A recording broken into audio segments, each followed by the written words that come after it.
क्या ये सब चीज़ें सही हो रही है हम लोगों के साथ? ये चीज़ें सभी को इंसाफ पाने के लिए कितना भागना पड़ रहा है, कितना भागना पड़ रहा है, मेरा दिल उठ गया है यहाँ से कसम से। के लिए इतना भाग भाग के क्यों इंसाफ मिल रहा है? क्यों इतना आसान नहीं है इंसाफ पाना? मैं इंसाफ पाना इतना आसान नहीं है क्यों? क्योंकि मैं कहाँ कहाँ भागूँ, किसके किसके पास भागूँ? अगर मैं क्योंकि योगी जी, ये आपका उत्तर प्रदेश तो आपका एरिया है, आप इसके सीएम हैं, और मोदी जी ये आपका सांसदीय क्षेत्र है, जो कि मुझे जहाँ तक पता है कि सांसदीय क्षेत्र है आपका। ये हो क्या रहा है यहाँ पे?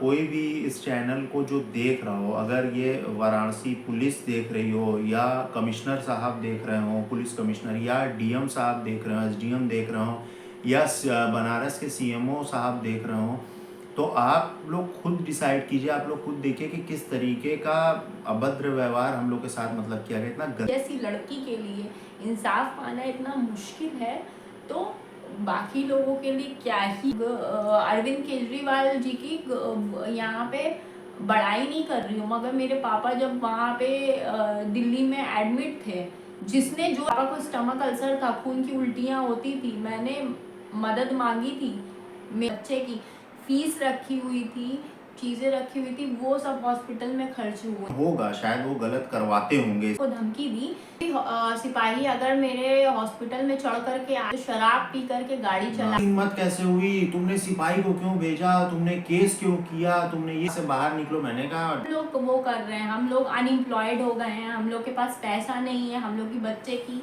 एडमिशन में पैसे, एडमिशन के लिए पैसा नहीं है, हम लोग क्या क्या फेस कर रहे हैं। डॉक्टर विनोद कुमार क्यों मेरे ऊपर प्रेशर डाल रहे हैं वो एफआईआर वापस लेने? पहले मैंने 1076 पे फ़ोन किया, जो कि योगी जी का हेल्पलाइन नंबर, 112 नंबर पे मैंने फ़ोन किया। पुलिस 2 घंटे से ये और मेरी छोटी सी बच्ची सड़क पे बैठे हुए थे। मेरी इतनी तबीयत खराब थी, सुबह से मैं दौड़ रही हूँ, सुबह से 9 बजे से बिना अपनी छुपाना चाह रहा है क्या उनकी दुखती किया है। बेलूपुर थाने में, लंका थाने में मेरी एफआईआर है, यहाँ पे इलाज हुआ है। गवर्नमेंट हॉस्पिटल में जाके पेपर बनवाएगा फेक, तो ठीक है मैं फिर बनवा लेती हूँ, तो आप लोग मुझे बताइएगा तो मैं बनवा लूँ। बड़ा इंसाफ पाने के लिए क्या इतनी दौड़ लगानी हो? तो बनारस में हम लोग परेशानी झेल रहे हैं, पैसा देने के बाद भी, सब कुछ होने के बाद भी जो हम लोग परेशानी झेल रहे हैं, वो क्या सही है? न्याय मुझे मालूम है आप लोग करते हैं। योगी जी भी काफ़ी जो है काफ़ी सख्त है हर मामले पे, वो किसी के साथ अन्याय नहीं, तो प्लीज़ आप लोग कोई ना कोई एक्शन ज़रूर लीजिए। हेलो एवरीवन, ये बहुत ज़्यादा इम्पॉर्टेंट वीडियो है, ये मैं आप लोगों के लिए बना रही हूँ क्योंकि कल बहुत बड़ा इंसिडेंस हम लोगों के साथ हुआ है। ये मैं इसमें किसी का नाम नहीं ख़राब करना चाह रही थी, क्योंकि ये एक 4-5 दिन पहले से हम लोगों के साथ हो रहा था, बट मैंने फिर भी नहीं सोचा, मैंने सोचा कि चलो बातचीत करके चीज़ें सही हो सकती हैं, तो मैं वो चीज़ें सही करना चाहती थी। तब तक मैंने वो चीज़ आप लोगों से शेयर नहीं की ये बात। असल में रीज़न क्या है कि इनका एक्सीडेंट हुआ, आप सब लोगों को पता है, जो हम लोगों को वीडियो देख रहे हैं, जो नहीं देख रहे हैं तो मैं बता रही हूँ कि 15 फरवरी को एक्सीडेंट हुआ था। तो उसमें इनका जो है, एक्सीडेंट के बाद इनका सुदामा फ्रैक्चर क्लिनिक, जो कि रविंद्रपुरी पे है, उसमें इनका इलाज चल रहा था। ठीक है, वाराणसी वाराणसी के पास जी, वहाँ पे इनका इलाज चल रहा था। और 29 फरवरी को इनका एफआईआर लॉन्च हुआ है लंका थाने में। ठीक है, उसके बाद इन्वेस्टिगेशन का जो रूल होता है, जो ठीक है इन्वेस्टिगेशन है तो हम लोगों को तो सपोर्ट करना ही है, क्योंकि भाई कंप्लेंट हम लोगों ने की है तो हम लोग सपोर्ट तो करेंगे ही। तो इन्वेस्टिगेशन हुई थी, उसमें जो इनके मेडिकल डॉक्यूमेंट थे, वो जो सब इंस्पेक्टर थे मेरे, वो इन्वेस्टिगेट कर रहे थे, तो उन्होंने बोला कि मैं मेडिकल डॉक्यूमेंट जो है वो आपका जहाँ इलाज हुआ है, जो कि सुदामा फ्रैक्चर क्लिनिक रविंद्रपुरी है, वहाँ से कलेक्ट करूँगा, मुझे कोई प्रॉब्लम नहीं है, क्योंकि मैं कुछ फेक तो दिखा नहीं रही हूँ कि जब से एक्सीडेंट हुआ है उसके बाद से वहीं पे इलाज हो रहा है, वहीं पे दोनों हाथ का ऑपरेशन हुआ है, वहीं पे आगे सब चीज़ हुई, ड्रेसिंग हुई, मैं आप लोग को वीडियो में वो चीज़ दिखाती भी रहती हूँ। तो जब वो इंस्पेक्टर साहब गए उनके पास, डॉक्टर के पास, क्लिनिक में गए, हॉस्पिटल है वो, बट नाम उसका सुदामा फ्रैक्चर क्लिनिक है। जब उनके पास गए, डॉक्टर विनोद कुमार उनका नाम है, उनके पास गए, जा कर के उन्होंने बोला कि मेडिकल डॉक्यूमेंट जो मोहम्मद फैज़ हैं उनका जो जो चीज़ें हैं मेडिकल डॉक्यूमेंट वो दे दीजिए, इन्वेस्टिगेशन के लिए रिक्वायर्ड है।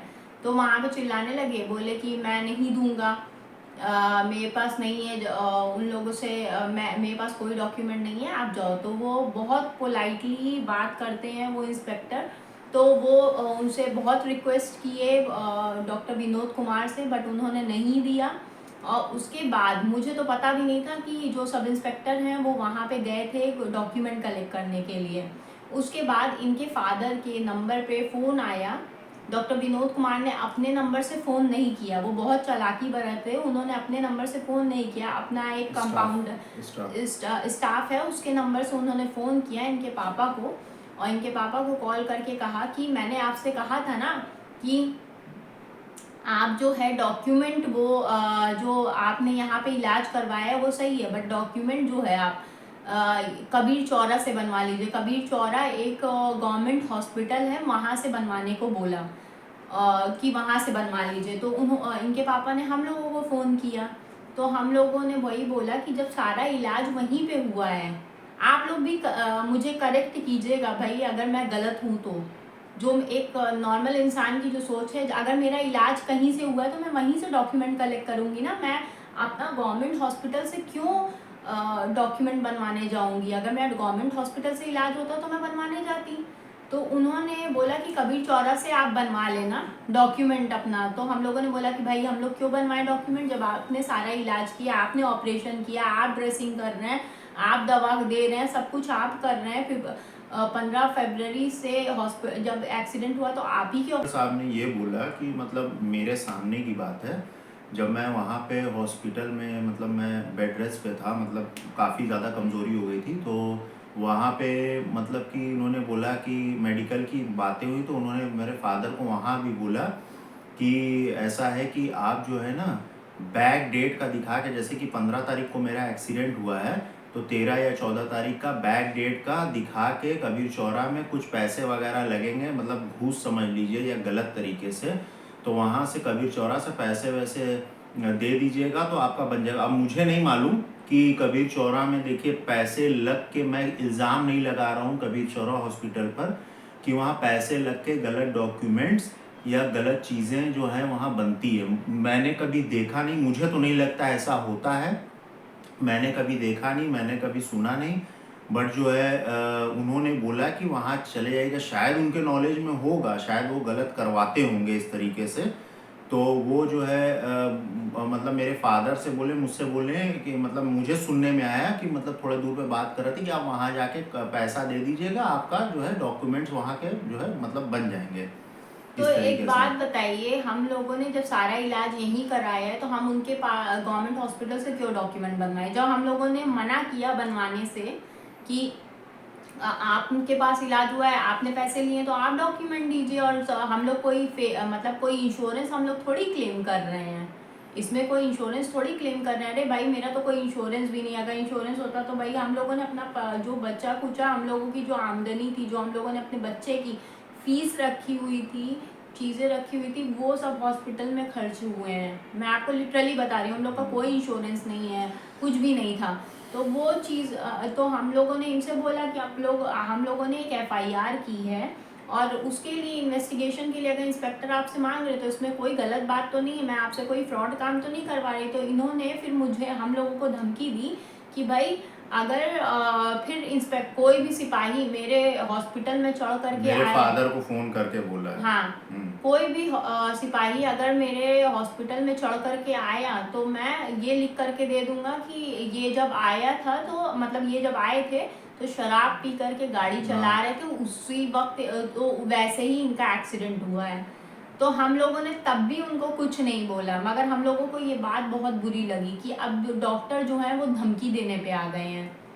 दूसरी चीज़ ये है कि उन्होंने क्या बोला है कि तीसरी चीज़ क्या बोली कि हाँ भाई मैं इलाज नहीं करूँगा इनका। तो मुझे लगा कि चलो, अभी भी उस वक्त ये 4-5 दिन पहले की बात है ना, 4-5 दिन पहले की बात है, तो हम लोगों को ये लगा कि चलो ठीक है, मे भी डॉक्टर गुस्से में है, हम लोग जाएंगे, बात करेंगे, क्योंकि मंडे की हम लोगों की इनकी ड्रेसिंग थी दोनों हाथों की, तो हम लोगों ने सोचा कि चलो जाएंगे, बात करेंगे तो हो जाएगा, चीज़ें सही हो जाएगा। उसमें असल में हम लोग को ये लगा ना कि लग रहा है कि मतलब ये इंस्पेक्टर साहब पहुँचे हैं तो उन्होंने सारी बातें समझाई नहीं या बताई नहीं, तो वो मतलब एकदम से भड़क गए। तो हम लोग को यही लगा कि चलो जाएंगे ड्रेसिंग करवाने के लिए, और अगर हम लोग से पूछेंगे, जो कि एक नॉर्मल इंसान होता है पूछता है, तो हम लोग उनको एक्सप्लेन करेंगे कि डॉक्टर साहब ऐसी कोई बात नहीं है कि जिसमें आपका मतलब फंसना ऐसा होगा, क्योंकि देखिए एफआईआर जब होती है तो वो सारी तरीके से जो इंस्पेक्टर, जो भी इन्वेस्टिगेशन ऑफिसर रहते हैं, वो सारी तरीके से अपने हिसाब से चेक करते हैं। हम लोगों ने इंस्पेक्टर साहब से कहा, इंस्पेक्टर साहब ये हमारे रिलीज जो पर्चा है वो है, ये दवा का है, ये एक्सरे है, तो उन्होंने मना कर दिया। बोले कि देखिए मैं आपसे नहीं लूँगा क्योंकि ये हम लोग का तरीका नहीं होता है। आपसे लेने का मतलब हो सकता है आप फेक बनाए हो, तो आप जो हॉस्पिटल बता रहे हैं मैं डॉक्टर से मिल के खुद वहाँ पे कंफर्म करूँगा, उनसे लूँगा कि ताकि आप वाकई वहाँ पे भर्ती हुए कि नहीं, या आपने जो एफआईआर लिखाया है वो ऐसा तो नहीं कि झूठ बोल के पैसा ऐंठने के लिए लिखवाया, ऐसा किया। ये उन लोग का तरीका होता है, ये आप लोग को भी पता है। तो ये सारी चीज़ें सोचे कि चलो ठीक है, डॉक्टर साहब गुस्सा है, जाएंगे अपने ऑफिस में, अपने केबिन में बुलाएंगे, तो हम लोग उनको सारी चीज़ एक्सप्लेन करेंगे कि डॉक्टर साहब सिर्फ आपको चीज़ें देनी, प्रोवाइड करनी है, और आपको यही कहना है कि हाँ जो सही बात है कि हाँ मेरे यहाँ आया था, मैंने इलाज करा है, बस यही बात थी। लेकिन वो इतने मतलब पहले तो हम लोगों ने जब नंबर लगवाया बाय कॉल, एक मिनट में मैं वहाँ पे, हम लोग वहाँ पे गए, जा करके पहले जब जाते थे ना तो पैसा देते थे, 100 रुपये डॉक्टर की फीस थी, मैं जब देती थी तो उसके बाद ड्रेसिंग का अलग से 200-300 जो उनके चार्जेस थे वो लेते थे मुझसे, और फ़ौरन इनकी जाते ही ड्रेसिंग हो जाती थी। हमेशा यही होता है, आप लोगों ने वीडियो में भी देखा होगा। बट इस बार जब मैं गई, मेरा पैसा लिया और मेरे जो स्लिप है, जो इनकी मेडिकल स्लिप है, उस पर 18 मार्च की स्टैम्प भी लगी हुई है। मैं झूठ नहीं बोल रही हूँ, मैं लफ्ज़ ब लफ्ज़ आपको सही बोल रही हूँ, स्टैम्प भी लगी हुई है। तो उसमें ना मेरा जो मेडिकल स्लिप थी, जो पर्चा था, वो एकदम नीचे रख दिया। अब बोले, हम मैंने बोला भैया पहले तो ड्रेसिंग हो जाती थी, तो अभी आज इतना टाइम क्यों लग रहा है? बोले कि आप डॉक्टर साहब से डॉक्टर साहब बुलाएंगे आपको। तो मुझे लगा चलो मे भी कुछ मेडिसिन चेंज करनी हो या कुछ, उसके लिए बुलाएंगे, तो मैं रुकी हुई थी। उसके बाद सबका पर्चा ले रहे हैं, स्लिप ले रहे हैं, और सबका नाम बुला रहे, बट मेरा नहीं बुला रहे। तो मैं 4-5 बार गई, मैंने बोला कि आप मेरा नाम क्यों नहीं बुला रहे हैं, मतलब मेरे हस्बैंड का नाम क्यों नहीं बुला रहे, और वो स्लिप वैसे कि वैसे ही नीचे रखी हुई है। फिर डॉक्टर साहब आएंगे तो बात करेंगे, हमने बोला ठीक है। फिर डॉक्टर साहब बाहर आए, पेशेंट जो थे जिनका फ्रैक्चर था या जिनकी बॉडी में पेन था, उनको देखने आए हुए थे बाहर। तो जहाँ लेटे हुए थे लोग, तो ये भी बैठे हुए थे, तो वो देख रहे थे एक पेशेंट को। जब वो देख करके फिनिश हुए, मैंने उनको बीच में इंटरप्ट नहीं किया। जब वो फिनिश हुए वहाँ से, तो मैंने उनको बोला कि सर ये जो आप इनको देख लीजिए, इनका ड्रेसिंग था आज। मैंने बहुत पोलाइटली बोला उनसे। तो वो क्या हुआ कि बोले कि इस बेटा लड़के को मुझे देखना बेटा है, इस लड़के को तो नहीं देखूंगा, इसको ये लेके उनकी जाओ यहाँ से, लैंग्वेज थी। इसको तो नहीं देखूंगा, लेके जाओ यहाँ से। हमने बोला क्यों नहीं देखेंगे आप ही के पास से सब कुछ हो, आप क्यों नहीं देखे? बोले कि उसके बाद फिर ये उठ करके चले आए। फिर तुमसे क्या नहीं, बोला? असल में हुआ क्या ना कि मतलब मैं थोड़ा दूर पे बैठा था, तो वाइफ गई, जो कि आपको वाइफ ने मेरे बताया कि मुझे इतना सुनने में बोले इस लड़के को मैं देखूंगा ही नहीं देखूंगा। तो मेरे वाइफ ने पूछा कि क्यों नहीं आप देखेंगे? तो उसके बाद मतलब इतना हुआ, तो मैं उठ के गया वहाँ पे। मैंने बोला डॉक्टर साहब क्या बात हो गई, आप क्यों इतना चिल्ला रहे हैं? मतलब वो इतना तेज़ी से चिल्ला रहे थे जैसे लग ही नहीं रहा है कि वो प्रोफेशनल डॉक्टर है।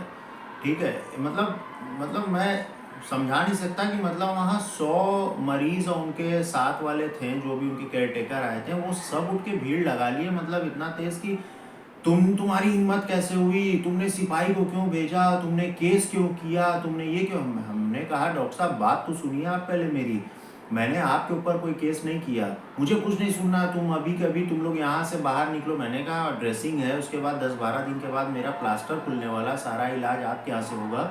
तो कह रहे मुझे कुछ सुनना ही नहीं है, तुम पहले केस वापस लो। अब आप बताइए कि मैंने इनके ऊपर केस नहीं किया है, और एफआईआर होने के बाद एफआईआर वापस नहीं होती, जब उसका जो सॉल्यूशन है वो पूरा कोर्ट में ही होता है। और यहाँ पे तो डॉक्टर साहब को इंसानियत के नाते सहयोग करना चाहिए था, उनको सिर्फ इतना ही बोलना है हाँ या ना, मतलब मेरे यहाँ बंदा आया है, हाँ ठीक है। अगर वो आ रहे थे डॉक्यूमेंट्स मांग रहे थे तो इसमें कौन सी बड़ी बात है? उन्होंने मेरे फादर को फ़ोन करके बोला था कि शराब पीने का इल्ज़ाम लगा देंगे। उसके बाद मेरे पास इतना टाइम नहीं है कि मैं जो ये देखूँ, मैं मरीज़ देखूँ, कि मैं था कोर्ट कचहरी नहीं मैं कर सकता। तो ये बताइए कि क्या जो एक्सीडेंट्स होते हैं वो, चलिए ठीक है, मान के चलिए कि सब घर में ही होते हैं, किसी का रोड एक्सीडेंट नहीं होता, किसी का एफआईआर नहीं होता। वही मैं बोल रही हूँ कि हाँ। सारे लोग वही मैंने भी वहां पे खड़े होके पूछा तो कि सारे लोग घर से गिर के आते हैं। 20 साल की आपकी प्रैक्टिस है विनोद सर, तो आपके पास, तब भी मैं उनसे अच्छे से बात करी, मैंने बोला आपकी 20 साल की प्रैक्टिस है, सारे लोग घर से गिर के आते हैं, कोई सड़क से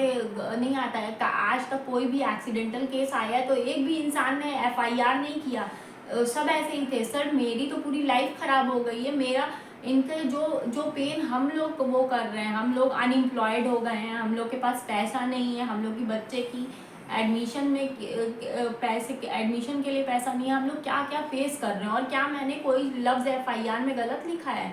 मैंने डॉक्टर विनोद कुमार का तो नाम लिखा नहीं है, ठीक है ना, मैंने सुदामा फ्रैक्चर क्लिनिक का नाम लिखा है। मैंने तो ये लिखा है कि इलाज इनका हुआ है सुदामा फ्रैक्चर क्लिनिक में, प्लेट्स इनके हाथों में लगी हैं, सुदामा फ्रैक्चर क्लिनिक में ऑपरेशन हुआ है, वायर्स लगे हैं, मैंने लफ्ज़ ब लफ्ज़ सही लिखा है।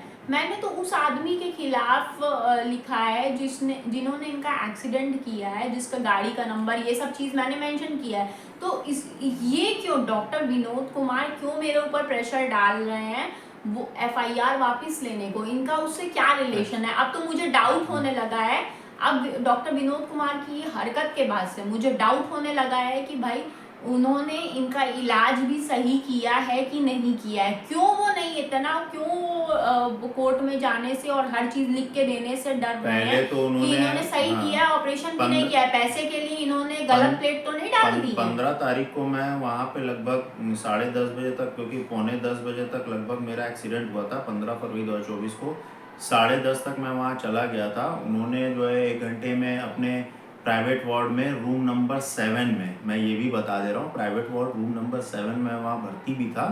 उसके बाद उन्होंने 24 घंटे के अंदर उन्होंने 16 तारीख को करीब 2 या 2:30 बजे करीब वो ऑपरेशन थिएटर में वो लेके गए। 4 या 4.5 घंटे का मेरा राइट हैंड का जो ऑपरेशन चला था। तो अगर उनको इतनी प्रॉब्लम थी कि मैं शराब पी के गया था, अगर वो सही होते वाकई में, तो मैं नशे में होता शराब पी के, तो वो बोलते नहीं लेंगे। उस दिन मेरा ब्लड टेस्ट भी हुआ था, और आप लोग को शायद सबको पता होगा कि ब्लड में अगर कोई इंसान अल्कोहल पिया रहता है या कोई नशा किया रहता है, कोई ड्रग्स कोई भी किया रहता है, तो 24 से 48 घंटा में भी 72 घंटे तक, जहाँ तक मुझे नॉलेज है, वो डिटेक्ट होता है। आपने मेरा जो है वहाँ पे मुझे लिया, रूम नंबर 7 प्राइवेट वार्ड था। उसके बाद जो है वहाँ पे मेरा ब्लड टेस्ट किया। आपने दूसरे दिन 24 घंटा मान के चलिए, 24 या 28 घंटा मान के चलिए, आपने ऑपरेशन कर दिया, सब कुछ कर दिया। और जिस तरीके से कल उनका बिहेवियर था, लग ही नहीं रहा था कि डॉक्टर, यही डॉक्टर पहले आते तो सुबह शाम तो अच्छे से बात करते थे, ठीक हो, ठीक नहीं हो, मतलब क्या है, प्रॉब्लम है ये, वो सुबह शाम आते थे, चेक करते थे, हर कुछ था। सारे स्टाफ भी, हालांकि मैं स्टाफ को नहीं बोलूँगा, सबका वहाँ पे स्टाफ वगैरह ठीक थे, लेकिन कल जो उन्होंने चिल्लाया, ऐसे लग ही नहीं रहा कि वो डॉक्टर, ऐसे लग रहा था कि कोई सड़क पे, मतलब कोई जैसे पागल की तरह, कोई जैसे कोई चिल्लाता है ना, जैसे पागल की तरह, वैसे कोई इस तरीके से वो चिल्ला रहे थे। और मुझे ये जो डॉक्टर विनोद कुमार मेरे इन्वेस्टिगेशन ऑफिसर को मेडिकल डॉक्यूमेंट नहीं दे रहे हैं, और ये झूठ सच जो कर रहे हैं। अगर उस वक्त शराब पी करके आया था, मैं तो लॉयर हूँ, फिर भी अगर मेरी नॉलेज ख़राब है तो आप लोग सही कर देना कि एक्सीडेंटल केस है, शराब पी के आया हुआ है, तो आप खुद पुलिस को फ़ोन करेंगे ना, हॉस्पिटल की जिम्मेदारी होती है, पेशेंट तो अपना इलाज करवाने, आपने तब क्यों नहीं किया?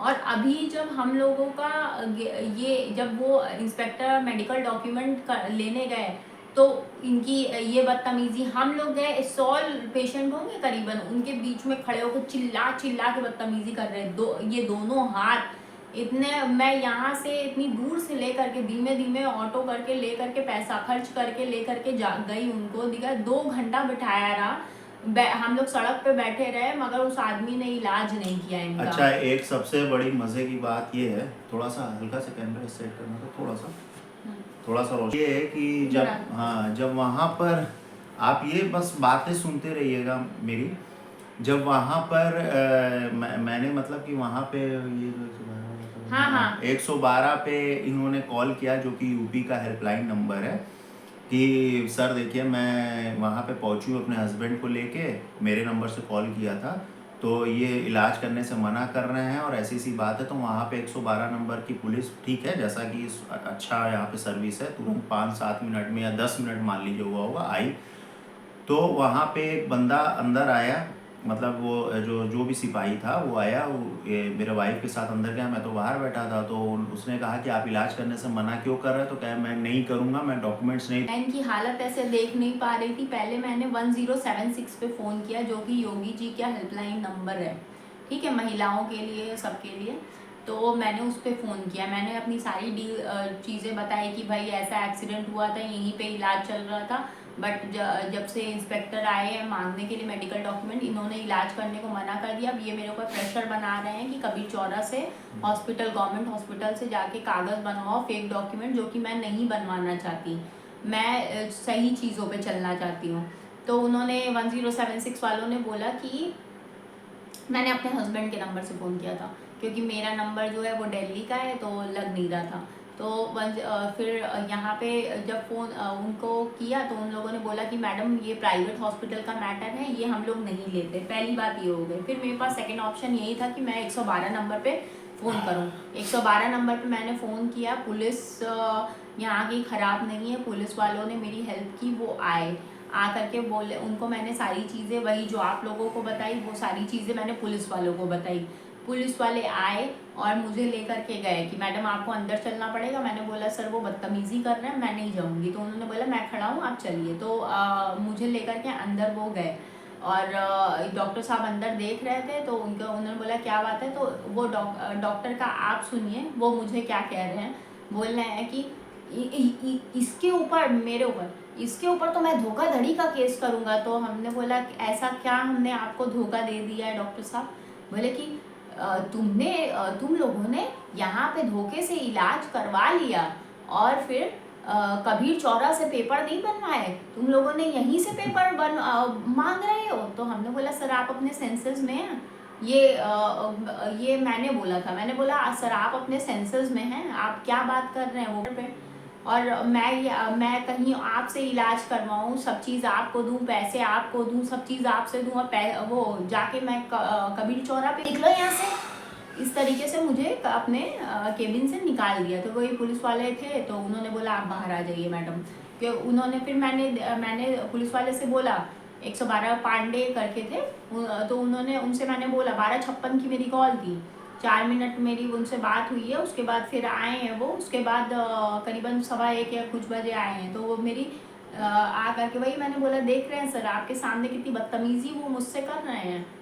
तो और ऐसा अभी पहले इसीलिए मैं नहीं आ रही थी। तो उन्होंने अपनी जो डेली डायरी मेंटेन करते हैं उस पर उन्होंने मेंशन किया। उन्होंने बोला कि देखिए इसका जुरिसडिक्शन जो है ओरियाना हॉस्पिटल के सामने अपोजिट रोड पे अंदर गली में ये हॉस्पिटल पड़ता है। बोले कि इसका जुरिसडिक्शन जो है वो भेलूपुर थाने में पड़ता है, तो आप वहाँ चली जाइए, वहाँ जा करके, और अगर मुझसे पूछा जाएगा 112 में, मैंने ये रिकॉर्ड कर लिया है, लिख लिया है। मैं 112 की मैं फिर इनको घर मैंने छोड़ा, क्योंकि 2 घंटे से ये और मेरी छोटी सी बच्ची सड़क पे बैठे हुए थे धूप में। इतना मोटा प्लास्टर है, इतना पसीज रहा था ये। हॉस्पिटल के बाहर, क्योंकि वो हॉस्पिटल थोड़ा सा गली में जाके पड़ता है, तो अंदर में वो इतना चिल्ला रहे थे कि वहाँ से मुझे निकलना पड़ा। तो मैं बाहर निकल के मतलब यही था कि बाहर निकल के बैठे, तो मैं वहीं रोड पे मैं बैठा हुआ था। फिर वहाँ से फिर ऑटो पकड़ के, मतलब कि अब देखिए दोस्तों यहाँ पे ये चीज़ें हो रही हैं कि एक तो आपने 24 घंटे में कर दिया, अब पता नहीं, हो सकता था विदाउट ऑपरेशन भी मेरा हाथ, क्योंकि 1-2 डॉक्टर्स बोले नहीं जुड़ जाता ही है वो, तो इसका मतलब यही हुआ ना कि आप पैसा कमाने के लिए आपने फटाफट ऑपरेशन तो कर दिया।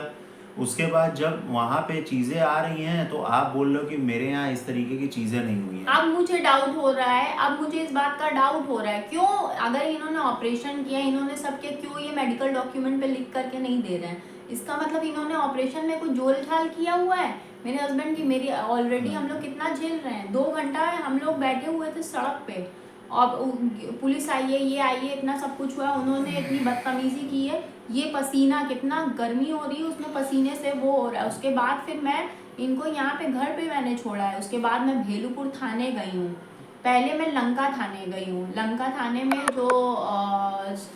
थाने में जो सर थे, जो मेरे मतलब थाना अध्यक्ष थे, SHO हाँ साहब। SHO साहब, उनके पास मैं गई हूँ। उनको मैंने चीज़ें बताई क्योंकि मेरे आईओ जो हैं वो चेंज हो गए हैं, तो मैं दूसरे आईओ का नंबर भी लेने गई थी और जो आज इंसिडेंस हुआ तो वो भी मैं बताने गई थी। तो मैं सर के पास गई, उनसे मैंने कहा लंका थाने में तो मैंने कहा कि सर ऐसी ऐसी बात है, ये ऐसे ऐसे बदतमीज़ी कर रहे हैं। और उस दिन इंस्पेक्टर साहब गए थे तो उसमें मेरी तो गलती नहीं है, वो गए हैं जहाँ से मैंने जो इलाज करवाया, उन्होंने बोला कि आपसे पेपर नहीं लेंगे, उनसे लेंगे, जो कि मुझे सही लगता है। अगर मैं झूठ नहीं बोल रही तो मुझे डरने की क्या ज़रूरत है। तो वो गए थे वहाँ पे पेपर लेने के लिए, तो इस तरीके बोले कि हाँ मुझे पता लगा कि उन्होंने उससे भी बदतमीज़ी की है। और फिर ये CMO को हम लोग लिख रहे थे, बट उस दिन उनका ट्रांसफ़र हो गया, नेक्स्ट आईओ असाइन होगा। फिर थाना अध्यक्ष हैं, उन्होंने फ़ोन किया कि लाइए दीजिए मैं बात करता हूँ, मे बी मेरी बात समझ जाए। उन्होंने भी फर्स्ट टाइम बहुत नॉर्मली बहुत पोलाइटली उन्होंने बात की। आज मतलब कि उनको फ़ोन किया, हॉस्पिटल में मुझसे नंबर लिया, मैंने नंबर दिया, उन्होंने स्लिप पे लिखे थे नंबर 2, तो उन्होंने नंबर दिया, उसमें बात किया। किसी अटेंडेंट ने उठाया था उनका फ़ोन, तो जो स्टाफ था उसने फ़ोन उठाया, उसने बात किया कि ऐसी ऐसी बात है, डॉक्टर विनोद कुमार से बात करवाओ। तो वो ले जाकर बोला सर बिज़ी हैं, तो बोले अरे भाई मैं थाना अध्यक्ष बोल रहा हूँ, चौकी इंचार्ज बात कर रहा हूँ, आप उनको फ़ोन दीजिए। तो वो फ़ोन उनसे लिया है, बोल रहा है कि अभी सर बिज़ी हैं, मरीज़ देख रहे हैं। बोले अरे भैया मैं भी बिज़ी हूँ, मैं भी वक्त निकाल के बात कर रहा हूँ, और आप यहाँ पे लेडी आई हैं, उनके साथ उन्होंने ऐसे ऐसे बदतमीज़ी की है। और उन्हीं के हॉस्पिटल में ऑपरेशन हुआ था, वो कागज़ क्यों नहीं दे रहे हैं, क्या रीज़न है कागज़ नहीं देने का। तो वो ले करके बोला कि फिर अजय सर ने बोला कि जाओ ले जाके, थाना अध्यक्ष ने बोला कि ले जा करके अंदर दो, तो अंदर लेकर गए। तो वो विनोद कुमार बोल रहे हैं अभी टाइम वाइम नहीं है, जब टाइम मिलेगा तो फ़ोन कर लेना। तो ये थाना अध्यक्ष बोले अरे मैं फ़ोन करूँगा कि तुम फ़ोन करोगे, मैं तो फ़ोन कर ही रहा हूँ, तुम 2 मिनट बात नहीं कर सकते। दोबारा फ़ोन किया उन्होंने, बोले कि टाइम मिला तो फ़ोन कर लूँगा। थर्ड टाइम फ़ोन किया, फ़ोन ही नहीं उठाया उनका। वो इंस्पेक्टर से बदतमीज़ी कर रहा है, थाना अध्यक्ष से बदतमीज़ी कर रहा है। फिर मैं जब भेलूपुर थाने से पुलिस लेकर के गई, तो पुलिस बीट ऑफिसर थे और एक इंस्पेक्टर वहाँ पे भी थे, वो लेकर के, मैं बस कि भाई इलाज क्यों नहीं कर रहे, इतनी सख्त ज़रूरत है इलाज की, अब हम लोग इमरजेंसी में दूसरा और डॉक्टर कहाँ से ढूंढेंगे, अगर भाई वो पता नहीं कैसा इलाज हो, कैसा कुछ मालूम नहीं है, ऑलरेडी हम लोग इतना झेल रहे हैं, इतना पैसा नहीं है, कहाँ दौड़े इंसान, घर देखे बच्चा देखे, कहाँ दौड़े। तो वहाँ से लेकर के गई, वो पुलिस वाले मैं आपको बता रही हूँ आधी घंटा खड़े रहे, उनको स्टाफ से नंबर मांग रहे, बोल रहे स्टाफ बोल रहा नंबर नहीं पता, ठीक है। और स्टाफ से बोल रहा है कि घर कहाँ है डॉक्टर विनोद कुमार का, बोले हम लोग को घर नहीं पता, ठीक है। और वो खड़े फिर मेरी इतनी तबीयत खराब थी, सुबह से मैं दौड़ रही हूँ, सुबह से 9 बजे से बिना कुछ क्योंकि हम खाए लोग पिए। सुबह सिर्फ ये सोच के गए थे, क्योंकि हर बार यही होता था, जैसे ही एंट्री लेते थे तो वहाँ पे मतलब कि डॉक्टर साहब से करने से पहले ही स्टाफ जो थे वो नंबर लगा रहता था मेरा, क्योंकि नंबर लगा था फटाफट पहले वो ड्रेसिंग करते थे, फिर डॉक्टर साहब को बुलाते थे, फट से आते थे, उसके बाद देखते थे, देखने के बाद जो है फिर वो चले जाते थे, फिर ड्रेसिंग वेसिंग करके, मतलब सारा चीज़ करने में आधा घंटा 40 मिनट लगता था। अच्छा ये भी बात नहीं है कि ये बंदा कोई, इसका जो हॉस्पिटल है ये कोई नया है, और ये बंदा कोई नया है, ये काफ़ी मतलब बनारस में, और इवन मैं बता दूं कि बनारस के बाहर भी ये काफ़ी फेमस है, काफ़ी पुराना, मेरे ख्याल से 25-30 साल पुराना तो होगा ही कम से कम। और ये इस तरीके की चोरी टाइप की चीज़ें कह लीजिए, या मतलब इतने बदतमीजी टाइप की, या अपनी चीज़ों को क्या छुपा रहे हैं, आखिर छुपाना क्या चाह रहे हैं, क्या इनके हॉस्पिटल लीगलाइज नहीं है, क्या इनके हॉस्पिटल्स में जो भी चीज़ें हो रही हैं जैसे होने चाहिए प्रॉपर तरीके से, जो एक तौर तरीका होता है या लाइसेंस होता है, या फिर जो इनके जो नर्स हैं या कंपाउंडर है, जो स्टाफ है, या तो वो तौर तरीके से नहीं, या तो पढ़े लिखे नहीं है, या तो चीज़ें उनकी कुछ नहीं है, इतना चीज़ों को छुपा क्यों रहे हैं? आप बताइए कि इसमें इतनी कौन सी बड़ी आसमान टूटने वाली बात है कि वो एक नॉर्मल सा डॉक्यूमेंट्स नहीं दे रहा और हम लोग की मदद नहीं कर रहा, हम लोग कितना परेशान। आप समझ लीजिए कि जब वो SHO ठीक है, सीनियर हेड ऑफिसर जो होता है एक एरिया का, लंका थाने का, जो बीएचयू से मात्र आधा किलोमीटर दूर है, वो बीएचयू भी उसी थाने में आता है। बीएचयू आप लोग जानते होंगे, वर्ल्ड फेमस है बनारस में। उससे इतनी बदतमीजी से बात की है तो समझ लीजिए कि हम लोग जो नॉर्मल इंसान है, हम लोग से कितने बदतमीजी से वो बात किया था, कितने क्या किया था। अब हम लोग को डाउट हो रहा है कि ऑपरेशन, सही बात है कि ऑपरेशन किया है, सही किया है, नहीं किया है, और क्या चीज़ वो अपनी छुपाना चाह रहे हैं। क्या उनकी दुखती रग है कि जो वो अपनी चीज़ छुपाना चाह रहे हैं? क्या वो ऐसे ही क्लिनिक अपना चला रहे हैं या हॉस्पिटल चला रहे हैं? क्या चीज़ है, मैं आपको बता ये रही हूँ, नहीं मैं मालूम है। सुबह से दौड़ रही थी, इनको घर छोड़ दिया, बच्चे को खाना खिलाया, बच्चे को ऐसे ही छोड़ के इनके पास कि इनको कुछ चाहिए हो तो मेरी बिटिया उठा उठा के दे दे, तो छोड़ करके मैं इनको गई। और मैं सुबह से दौड़ते दौड़ते शाम को आई हूँ। कैसे मैं गाड़ी चला के आई हूँ, मेरा ये पूरा सर फट 6 रहा बजे था। ये आई है करने के बाद, और मतलब बस हम ऐसे लेटे हुए देखिए, बोली कि बस थोड़ा देर हम लेट जाते हैं, और हालत इनकी एकदम ख़राब थी। ये गई है, बोली थोड़ा देर 10-15 मिनट, ये 2 घंटे के लिए सो, मैंने भी नहीं उठाया क्योंकि मैं समझ रहा था ये मतलब ऐसे ही, गर्मी भी हो रही, बिना पंखे के ऐसे वजह सो गई, मुझे लगा फ़ैन वगैरह चालू होगा। ये ऐसे ही गई, लेटी है, 2 घंटे के लिए ये सो गई हैं। अब मतलब आप समझ सकते हैं कि किस तरीके से। और अब आप लोग रास्ते में मेरी बताइए, नस वस फट रही थी मगर कोई भी इस चैनल को जो देख रहा हो, अगर ये वाराणसी पुलिस देख रही हो, या कमिश्नर साहब देख रहे हो, पुलिस कमिश्नर, या डीएम साहब देख रहे हो, एसडीएम देख रहे हो, या बनारस के सीएमओ साहब देख रहे हो, तो आप लोग खुद डिसाइड कीजिए, आप लोग खुद देखिए कि किस तरीके का अभद्र व्यवहार हम लोग के साथ मतलब किया गया, इतना गंदा, इतना घिनौना आप चीज़ किया गया। आप लोग मैं खुद इन्वेस्टिगेट करिए कि आखिर क्या मैं बात है। एक भी लफ्ज आपसे गलत नहीं बोल रही हूँ। मैंने कंप्लेन किया है बेलूपुर थाने में, लंका थाने में मेरी एफआईआर है। यहाँ पे इलाज हुआ है। इन्होंने इन्होंने उस दिन, मैं कल 18 मार्च को मैं गई हूँ, मेरे स्लिप पे इनके स्टैंप लगे हुए हैं। मैंने हॉस्पिटल के बाहर भी खड़े होके वीडियो बनाया हुआ है कि ये मेरे हस्बैंड का इलाज नहीं कर रहे हैं, हम लोग की क्या हालत हो रही है। 112 नंबर की पुलिस आई है, मैंने 1076 पे फ़ोन किया है, मैंने सब कुछ किया है। मैं उसके बाद बोल रही हूँ कि योगी जी, ये आपका उत्तर प्रदेश तो आपका एरिया है, आप इसके सीएम हैं, और मोदी जी ये आपका सांसदीय क्षेत्र है, जो कि मुझे जहाँ तक पता है कि सांसदीय क्षेत्र है आपका। ये हो क्या रहा है यहाँ पे, मतलब कि मुझे नॉलेज नहीं है, मैं अभी भी बोल रही हूँ कि मुझे 0% नॉलेज है, यहाँ मगर पे आप लोग मुझे बताइए ये हाँ। चीज़ कि भाई प्राइवेट हॉस्पिटल से बंदा इलाज करवाएगा और गवर्नमेंट हॉस्पिटल में जाके पेपर बनवाएगा फेक, तो ठीक है मैं फिर बनवा लेती हूँ। तो आप लोग मुझे बताइएगा तो मैं बनवा लूँगी, क्योंकि मुझे तो यही मालूम है कि भाई जहाँ इलाज होता है वहीं का पेपर जाता है, मुझे भाई यही नॉलेज है।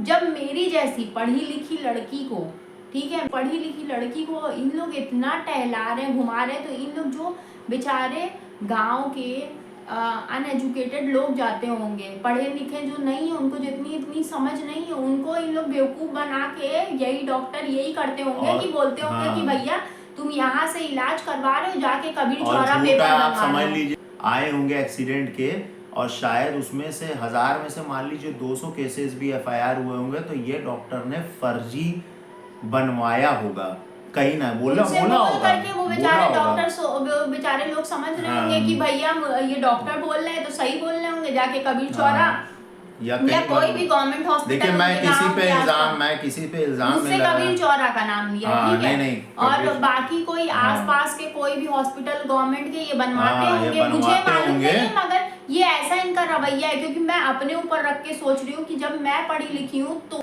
उसके बाद भी ये मुझे इतना पागल बना रहे हैं, तो जो पढ़े लिखे नहीं होंगे उनके साथ ये क्या करते होंगे ये मुझे। तो ये कबीर चौरा गवर्नमेंट हॉस्पिटल बहुत बड़ा है, बहुत अच्छा, उस पर भी ये इल्ज़ाम लगा रहे हैं। मुझे नहीं लगता कि ऐसा कुछ काम होता होगा, और पहले का होगा अभी नहीं मालूम। खासकर योगी सरकार में तो जहाँ पे मैं बता रहा हूँ कि एक जगह पे भी 1 रुपए की घूस नहीं लिया जा रहा है, मतलब इतना टाइट व्यवस्था योगी जी ने बनाया है। तो आपको लगता है कि हॉस्पिटल जैसी, जहाँ पे लोग ठीक होके जाते हैं, जहाँ पे डॉक्टरों को भगवान का दर्जा दिया जाता है, वहाँ पे आपको लगता है गलत चीज़ है? मुझे तो नहीं लगता है। और ऐसा कहीं होता भी होगा तो आप समझ लीजिए कि ये डॉक्टर जो है ये कितना लोगों को झूठ करवा के इसने करवाया होगा, घूस दे के करवाया होगा। कोई भी देख रहा हो, अगर योगी जी देख रहे हो या कोई भी अच्छा और बड़ा।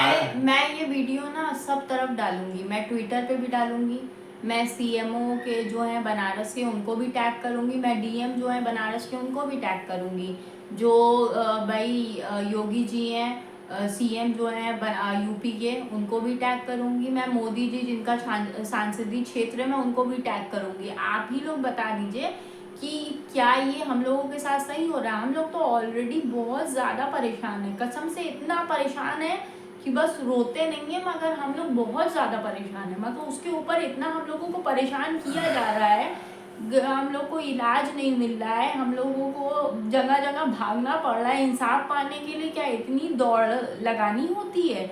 इतनी दौड़ तो मैंने कहीं नहीं देखा। मैं खुद दिल्ली की हूँ, मैं दिल्ली की हूँ, मुझे इतना वो नहीं। मेरे पापा वहाँ पे, मैं अरविंद केजरीवाल जी की यहाँ पे बड़ाई नहीं कर रही हूँ, मगर मेरे पापा जब वहाँ पे दिल्ली में एडमिट थे, जिसने जो एहसान किया है वो बात को मैं कभी किसी के पीछे मुकरूंगी नहीं। मैं यूपी में रह रही हूँ, बट जिसकी जो अच्छाई है वो मैं बताऊंगी। मेरे पापा दिल्ली में थे, मेरे पापा को स्टमक अल्सर था, खून की उल्टियाँ होती थी, मैंने मदद मांगी थी।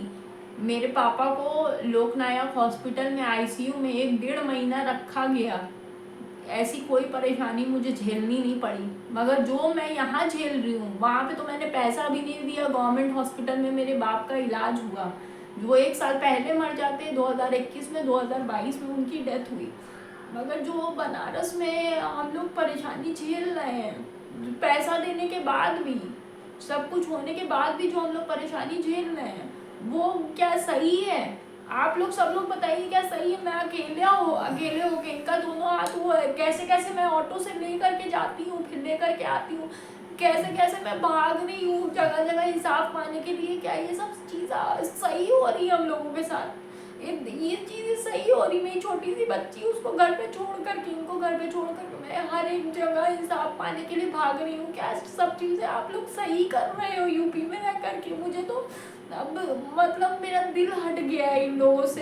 पैसा देने के बाद भी इन लोग इतनी बदतमीजी करते हैं। एक लड़की को इंसाफ पाने के लिए कितना भागना पड़ रहा है, कितना भागना पड़ रहा है, मेरा दिल उठ गया है यहाँ से, कसम से।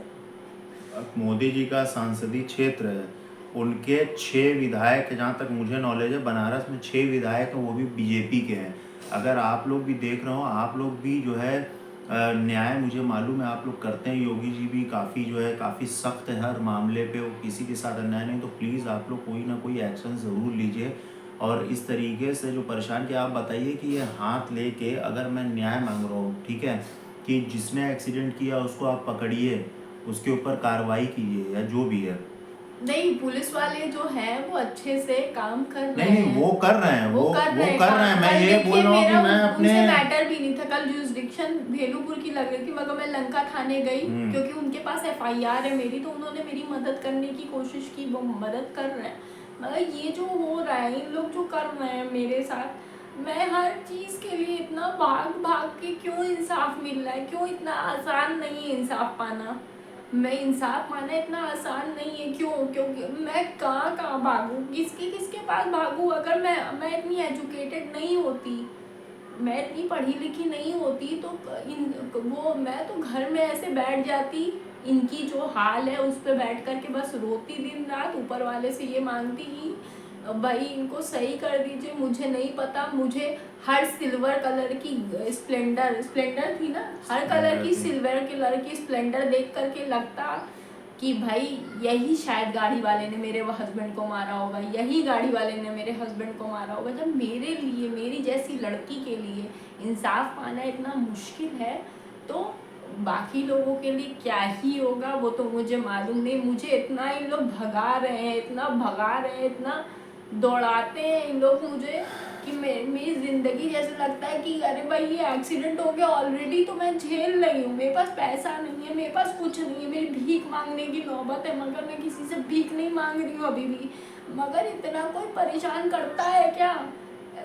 इलाज के नाम पे परेशान कर रहे हो, पैसा देने के बाद इलाज, इंसान प्राइवेट हॉस्पिटल में क्यों जाता है कि भाई मेरा अच्छा इलाज हो जाएगा?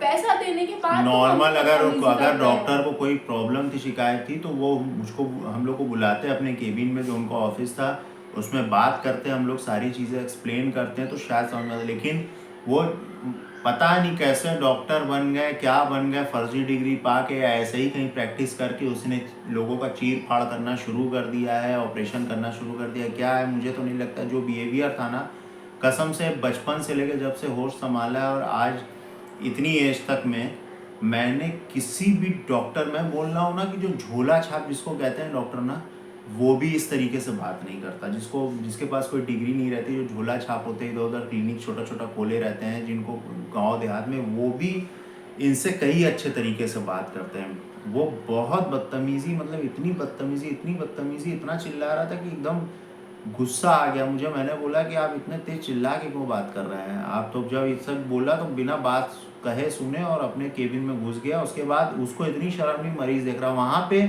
लोगों ने पूछा कि भाई साहब क्या बात हो गई है, तो मैंने सबको एक्सप्लेन किया कि ऐसी ऐसी बात होगी। तो सबने यही बोला। कुछ लेडीज़ भी आई थी, बड़ी थी, मेरे मम्मी के एज की थी, कुछ अंकल थे जो मेरे पापा के एज के थे, छोटे बड़े वो सारी चीज़ों को मैंने एक्सप्लेन किया। तो उन लोग यही बोले कि हाँ यहाँ डॉक्टर साहब गलत हैं, यहाँ पे डॉक्टर साहब को सहयोग देना चाहिए, इसमें कोई गलत तो बात नहीं है कि भाई एफआईआर होता है तो पूछेगा नहीं होगा। सब ने यही बोला और मैं गलत नहीं बोल रहा हूँ, सब ने यही बोला कि भाई जो है मतलब ऐसा इन्होंने गलत किया है, हर किसी ने बोला। अब आप बताइए कि मैं अकेले का गलत नहीं हूँ, और इतना अगर वीडियो बनाने का दम है तो मैं झूठा किसी के ऊपर इल्ज़ाम या नहीं मैं लगाऊंगी अपना ऐसा कोई हुआ। फेस छुपा करके कभी हाँ वीडियो नहीं बनाती, आप ये बात समझोएगा। और मेरे लफ्ज़ ब लफ्ज़, मैं अभी भी डंके की चोट पे कहती हूँ, मेरे लफ्ज़ ब लफ्ज़ सही होते हैं, मैं झूठ नहीं बोलती हूँ। ये सब मैटर पे झूठ बोलने से कोई फ़ायदा नहीं है। इंसान जो सच है ना, आज नहीं तो कल घूम करके सामने आता ही है। बस आप लोग जो भी वीडियो देख रहे हैं ना, उसको शेयर कीजिए ज़्यादा से ज़्यादा, क्योंकि ताकि इस तरीके से जो बदतमीज़ी हुई है और इस तरीके के जो डॉक्टर्स हैं जो बदतमीज़ी कर रहे हैं, पता नहीं सही अपनी डिग्री है कि नहीं है, क्या हॉस्पिटल में कमी क्या नहीं है, ऐसे लोग का पर्दाफाश हो। ठीक है दोस्तों, मैं बस बंद कर रही हूँ, काफ़ी देर हो गया है। हम लोग को दूसरा डॉक्टर ढूंढ रहे हैं क्योंकि इनके हाथ में ना बहुत ज़्यादा प्रॉब्लम हो रही है। एक हफ्ते पे मेरी ड्रेसिंग होनी थी, आज 9वां या 10वां दिन है। तो गर्मी की वजह से भी हाथ में बहुत मतलब खुजली हो रही है, इरिटेशन हो रही है, और हो रहा है उसको भी मुझे क्लीन करवाना ज़्यादा कल ज़रूरी है। ड्रेसिंग करना था, कोई नहीं मिल रहा था सबको। इन्होंने डॉक्टर ने मना कर दिया था। एक स्टाफ का भी आदमी था जिससे बुलाया कि भाई ड्रेसिंग कर दो, उसने ही मना कर दिया। पहले वो बोला कि हाँ भैया मैं आ जाऊँगा, ये वो कर दूंगा। उसके बाद उसने बोला कि बहाना बना दिया, मेरी गाड़ी नहीं ठीक है या मैं आ नहीं पाऊँगा, मैं बताऊँगा 2-3 दिन में। बताइए, ड्रेसिंग है जो कि हर हफ्ते होती है या 5-6 दिन पे होती है, तो उसके लिए मैं 3-4 दिन और इंतजार, मतलब मेरा हाथ अपना ख़राब कर लूँ, सड़ा लूँ। मैंने कल कैसे कैसे ड्रेसिंग की है मुझे ही मालूम है। मैंने वो ड्रेसिंग की है, मैं उसकी भी वीडियो डालूंगी। मैंने वो ड्रेसिंग की अपने हाथ से। और मगर मैं तो एक नॉर्मल इंसान हूँ, मैं कोई डॉक्टर तो इनको नहीं हूँ ना। चक्कर आने लगा। मुझे चक्कर आने मैं इस लगा वजह था। से मैंने करवाया था, क्योंकि हाथ इतना तेज मतलब दर्द कर रहा था और अंदर से जैसे लग रहा था कि चिपक रहा, और मतलब कड़ा टाइप का हो गया था कि मतलब खींच रहा था स्किन। मैंने कहा कि थोड़ा बहुत कुछ भी हो,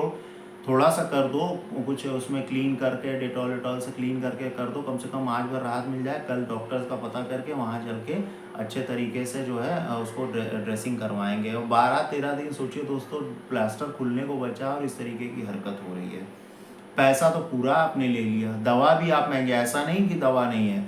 मुझे ये नहीं समझ में आया कि आप जो है इलाज का पूरा पैसा लिए, दवाई का जो नॉर्मल दवाएं जो 100 रुपये की है, वो डॉक्टर साहब के यहाँ 300 रुपये की मिल रही है। ठीक है, मैंने कहा चलो फिर भी कोई बात नहीं। मैंने बाहर से जब कंपेयर किया, सेम दवा ये वो ऐसे ही कंपनी, उससे अच्छी कंपनी, ठीक है, वो ये जो है भाई साहब उसको 2 गुना 3 गुने रेट पे पता नहीं कौन सी दवा क्या बेच रहे हैं मुझे। फिर भी मैंने इनसे दवा लिया है 3,000 3,500 की, 4,000 रुपये की दवा 10-10 दिन की। आप सोचिए किस लिए ले रहे हैं। ये जमा पूंजी जो थोड़ी बहुत है, जिसमें मैं बच्चे का एडमिशन नहीं करा पाया, उसको तोड़ के मैं अपनी चीज़ों क्यों इतना पैसा लगा रहा हूँ? क्यों? क्योंकि मेरा हाथ सही हो जाए जैसे, ताकि मैं अपनी डेली रूटीन कर सकूँ, अपने घर में फैमिली पैसे की मदद कसम कर से आप सकूँ। लोगों को बता रहे, इतना हम परेशान है ना, इतना ज्यादा परेशान है कि दिमाग में कुछ में लगता नहीं है। ठीक है, अब मगर रोना बंद करो। मगर और अभी हम दूसरे डॉक्टर के पास जा रहे हैं, कैसे दोस्तों अब कैसे हम लोग दूसरे। जा रहे हैं, टाइम हो गया है, हाँ। आप लोग से फिर अपडेट करेंगे। और आप लोग प्लीज़ जो भी देख रहा है शेयर कीजिए और सपोर्ट कीजिए, और जहाँ भी हो रहा है आपको लग रहा है लीगल, जहाँ भी आपको लग रहा है आप लोग शेयर कीजिए। थोड़ा सा समय हो रहा है, जाना है डॉक्टर के पास भी, और इसका ड्रेसिंग वगैरह करवाना बहुत ज़रूरी है। तो दोस्तों ठीक है, फिर मिलते हैं, जैसा होगा हम लोग आपको अपडेट देते रहेंगे। टेक केयर, अल्लाह हाफिज़। Thank you.